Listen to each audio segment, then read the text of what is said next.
bonjour, ils sont chaque année 300 candidats à venir ici passer la partie technique du permis de chasser. Pulseo s'est rendu sur place au bois de la Vente à Joué-sur-Erdre. Ici on est à notre site, le centre de formation qu'on appelle nous, le bois de la Vente, qui est donc situé à côté du bois de Viro.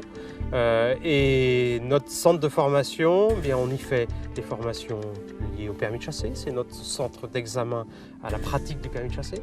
Et puis on y a aussi organise tous les ans une vingtaine de formations proposées aux futurs responsables de battues sur leur propre territoire de chasse. On leur propose des formations spécifiques à l'organisation des battues au grand gibier. On parle du chevreuil, on parle du sanglier. Lorsqu'on tire le sanglier dans le département, on le tire à balle avec des obligations en matière de sécurité plus complètes. Et donc l'objectif de la formation, c'est de leur expliquer les notions de responsabilité, comment ils doivent s'organiser au mieux pour que les mesures de sécurité soient les mieux appliquées. Dans la zone de sécurité, on relève l'arme avant de tourner. Parce que là, tu as pivoté, avec le canon vers le sol. Bon, il faut faire très attention parce que tu as quand même un voisin de l'autre côté. Donc voilà, ça c'est le meilleur geste, c'est celui-ci. Là, il n'y a pas de souci. C'est bon ? Ok, c'est parti.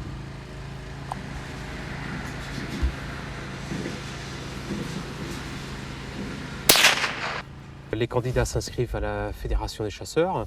Ils peuvent s'inscrire à l'âge de 15 ans pour qu'ils puissent, pendant leur année des 15 ans, passer les formations nécessaires et les examens, de manière à être opérationnels à l'âge d'anniversaire des 16 ans, puisqu'on ne peut chasser de façon autonome qu'à l'âge de 16 ans accompli.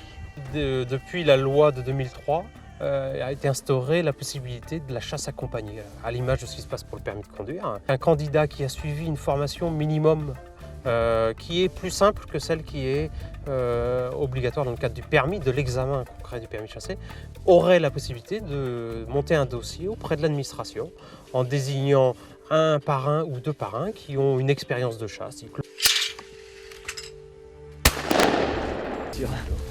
Depuis une vingtaine d'années, le nombre de candidats à l'examen du permis de chasser a considérablement baissé, mais depuis quelques années, il se maintient. Dans le département de Loire-Atlantique, on tourne environ 300 candidats par an. Il y a une vingtaine d'années, il y avait près de 1000 candidats. Concernant la chasse à l'arc, ça fait partie aussi bien d'une possibilité réglementaire.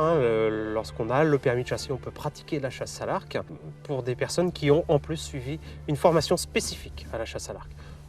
Dans cette journée de formation, qui n'est pas sanctionnée par un examen, on aborde tous les sujets spécifiques à la réglementation, l'usage du matériel. Puis on aborde aussi toutes les notions de mise à mort par la flèche, et notamment sur les mammifères, la mise à mort par une hémorragie.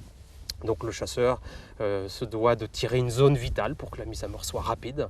Donc on aborde l'anatomie de l'espèce. Et puis on finit la journée, et notamment l'après-midi, avec la manipulation de l'arc, qui peuvent être de différents modèles. Et donc les archers peuvent appréhender ce qui les attend dans leur futur acte de chasse. Un chasseur doit savoir chasser, alors découvrez le détail de cet examen pratique du permis de chasser en vous connectant sur le site internet www.frc-paysdelaloire.com.